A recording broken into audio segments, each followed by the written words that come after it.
जिसके इंतजार में भारत 70 सालों से था। 70 साल बाद बलूचिस्तान से ऐसी तस्वीरें सामने आई हैं जो भारत को एक बड़ी जीत की तरफ ले जा रही हैं। बिना कुछ करे भारत को बलूचिस्तान में बहुत बड़ी जीत मिल रही है। हम एक पीस लविंग नेशन है। हम अपनी तमाम इंटरनेशनल कमिटमेंट्स को पूरा करते हैं। हम एक जिम्मेदार न्यूक्लियर स्टेट है। ठीक है, आपकी जिम्मेदारी नजर आ रही है, हमें नजर आ रही है। गैर जिम्मेदाराना सोच रखता है। 12 शहरों के अंदर हमला एक फुल फ्लैज वार है। और मैं ये आपको बता दूं कि आप ना सिर्फ मोहसिन नकवी साहब ने ये कहा है, बल्कि बीएलए जिन्होंने इस चीज को एडमिट किया है, इस हमले को। दोस्तों, एक बार फिर ऐसा जबरदस्त हमला किया है बीएलए ने जाफर एक्सप्रेस पर कि जो लिस्ट आई है जिन लोगों ने अपनी जानें खोई हैं, कोई कह रहा है 28, कोई कह रहा है 32 और कोई कह रहा है कि लिस्ट और बढ़ने वाली है। ये देखिए, ये बोगी है। बीएलए कर ही नहीं रहा है।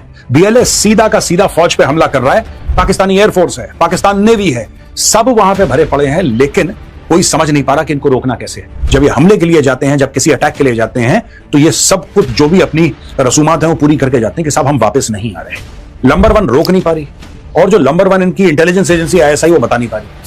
अब मैं पाकिस्तान रेलवे से कहना चाहता हूं कि तुम कितने सेफ हो, बेटा जरा इन लोगों से पूछ लो। कि सिर्फ हमें ये बता दिया जाए कि हमारे लोग कहां हैं। अगर उन्होंने कोई जुर्म किया है तो उनको सजा दें, और अगर कुछ नहीं किया तो उनको छोड़ दिया जाए। कम से कम ये तो बता दें कि वो जिंदा हैं या नहीं। लेकिन एक भी जो कह लीजिए अथॉरिटीज की तरफ से एक ने आकर भी उनसे ना एक गिलास पानी पूछा, ना उनकी खैरियत पूछी, उल्टा उनको वहां से डरा धमका कर भगाया गया। जिसके इंतजार में भारत 70 सालों से था। 70 साल बाद बलूचिस्तान से ऐसी तस्वीरें सामने आई हैं जो भारत को एक बड़ी जीत की तरफ ले जा रही हैं।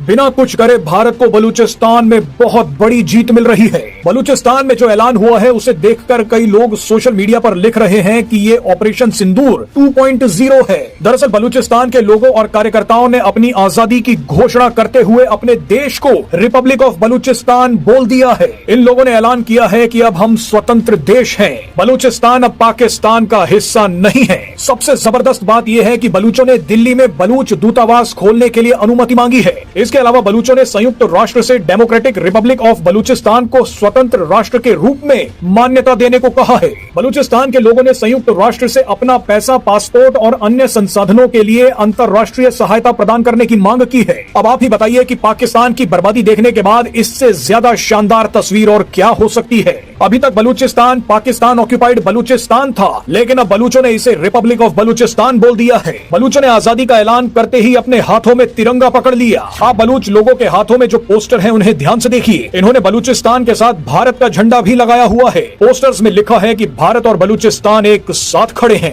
आपको बता दें कि अपनी आजादी की घोषणा करते ही बलूचों ने पाकिस्तानी सेना पर बड़ा हमला कर दिया। बलूचिस्तान लगातार पाकिस्तानी सेना पर हमले कर रहा है। पिछले 6 दिनों में तो बलूचिस्तान ने पाकिस्तानी सेना की धज्जियां उड़ा दी। पिछले एक हफ्ते में बलूचों ने पाकिस्तान के 50 से भी ज्यादा सैनिक मार दिए हैं। अब आपको सबसे मजे की बात बताते हैं। जैसे ही बलूचिस्तान ने अपनी आजादी की घोषणा की, उसके तुरंत बाद असम के मुख्यमंत्री हेमंत बिस्व शर्मा का एक जबरदस्त बयान सामने आ गया। हेमंत बिस्व शर्मा ने कहा कि बलूचिस्तान हिंदुओं के लिए ऐतिहासिक और आध्यात्मिक महत्व रखता है, क्योंकि बलूचिस्तान में हिंगलाज माता मंदिर है। हिंगलाज माता मंदिर हिंदू धर्म में 51 पूजनीय शक्ति पीठों में से एक है। हेमंत बिस्व शर्मा ने बताया कि ये मंदिर हिंगोल राष्ट्रीय उद्यान की दुर्गम पहाड़ियों में स्थित है, और ऐसा माना जाता है कि ये वही स्थान है जहाँ देवी सती का शीश गिरा था। इसी वजह से ये स्थान देवी शक्ति के सबसे पवित्र स्थलों में से एक माना जाता है। बहरहाल अब आते हैं बलूचों पर। बलूचिस्तान के लोग लगातार भारत का समर्थन मांगते रहे हैं। कुछ दिन पहले बलूच लिबरेशन फ्रंट के कमांडर डॉक्टर अल्लाह नजर ने ऐलान किया था कि भारत भले ही हमारी ज्यादा मदद ना करे, लेकिन बस इतना सा काम कर दे कि 1971 में पाकिस्तानी सैनिकों ने सरेंडर करते वक्त जो हथियार सौंपे थे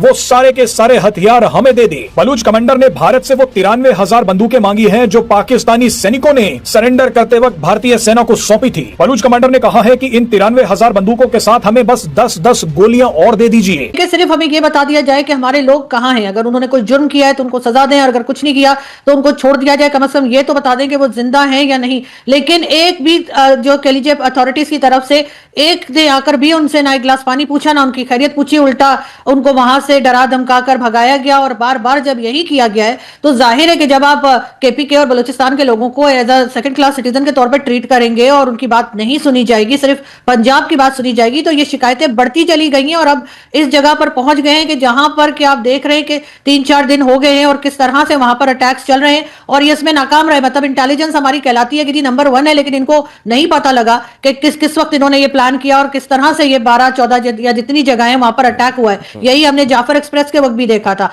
मुसलसल नाकामी देखने को मिल रही है पाकिस्तान। और जबरदस्त हमला किया है बीएलए ने जाफर एक्सप्रेस पर कि जो लिस्ट आई है जिन लोगों ने अपनी जानें खोई हैं, कोई कह रहा है 28, कोई कह रहा है 32 और कोई कह रहा है कि लिस्ट और बढ़ने वाली है। ये देखिए, ये बोगी है, इसमें गाड़ी मार दी थी, इसको उठाने की कोशिश कर रहे हैं। ये हाल हो गया है ट्रेन का। इन्होंने इस बार ट्रेन पलट दी पूरी की पूरी। धमाका इतना जोरदार हुआ था, इतना जोरदार हुआ था कि आगे दर्जन भर गाड़ियां थी, ये सब जल के खाक हो गई। आप ये देखिए, ट्रेन यहां पे है, धमाका यहां पे हुआ है, गाड़ियां यहां पे जल के खाक हो गई। ये वो बिल्डिंग है, दूसरे एंगल से बिल्डिंग दिखाई है कि बिल्डिंग की खिड़कियां उड़ गई और जो दीवारें थी उनमें क्रैक्स आ गए, दरारें आ गई दीवारों में। और यहां पे देखिए गाड़ियां फिर दिखाई गई हैं कि यहां पे कितना फासला था, इसमें कुछ फासला था। ये पूरी गाड़ियां झुलस के खाक हो गई, इनका कोई लेना देना नहीं है। बीएलए कर ही नहीं रहा है, बीएलए सीधा का सीधा फौज पे हमला कर रहा है और ये पूरा कैंटोनमेंट है, भरे पड़े हैं बलूचिस्तान के अंदर फौजी, पाकिस्तानी आर्मी भरे पड़े हैं वहां पे, उनकी एफसी, उनके रेंजर्स, पाकिस्तानी आर्मी तो एनीवेज देयर, पाकिस्तानी एयरफोर्स है, पाकिस्तान नेवी है, सब वहां पे भरे पड़े हैं। लेकिन कोई समझ नहीं पा रहा कि इनको रोकना कैसे है। बीएलए हमला कर रही है और किस तरीके से पाकिस्तानी फौज, जिसको पाकिस्तानी कहते हैं नंबर 1 है, नंबर 1 रोक नहीं पा रही। और जो नंबर 1 इनकी इंटेलिजेंस एजेंसी आईएसआई वो बता नहीं पा रही। भाई एक को पता नहीं लग रहा, एक रोक नहीं पा रहा। ये नंबर 1 है पाकिस्तान का। पाकिस्तानियों की खुजली कभी खत्म नहीं होती दोस्तों। ये भी अजीबोगरीब लोग हैं, अजीबोगरीब कौम है, इनकी खुजली खत्म नहीं होती। चुपचाप बैठो, अपना काम करो। ये ट्रोल करने के चलते पाकिस्तान रेलवे ने 4 मई को एक ट्वीट किया। 4 मई को आप जाके देख सकते हैं, वहीं पे 4 मई को एक ट्वीट किया और यहां पे यह दिखाया कि इंडिया के जेट्स गिरे हुए हैं। एआई से इमेज बनाई और यहां पे जो ट्रेन आ रही है, पाकिस्तानी ट्रेन, वो कह रही है कि हमारे साथ सफर करो, हम हो सकता है कि थोड़े स्लो हो, थोड़ा धीरे चलें, लेकिन इनसे तो ज्यादा सेफ हैं। ये हमें ट्रोल करने के लिए इन्होंने कार्टून बना के ट्वीट किया। अब मैं पाकिस्तान रेलवे से कहना चाहता हूं कि तुम कितने सेफ हो। बेटा जरा इन लोगों से पूछ लो, तुम कितने सेफ हो, पूछो, बड़े सेफ हो। हमें ट्रोल कर रहे थे। यही मैं कहता हूं, पाकिस्तानियों के पास ये जो एक होता है ना कि प्रीमेच्योर सेलिब्रेशन, ये बहुत खुजली है पाकिस्तानियों में। बहुत जल्दी हवा में उड़ना, बहुत जल्दी अपने पर फैलाना, बहुत जल्दी अपने आप को चैंपियन डिक्लेयर करना, फिर जलील होना। थोड़ा सा अगर कम बोलते तो इज्जत बच जाती। बोलने की आदत है इनको, लगातार दर लगातार कुछ ना कुछ बोलना है। Travel with us we may be slower but we are safer than them.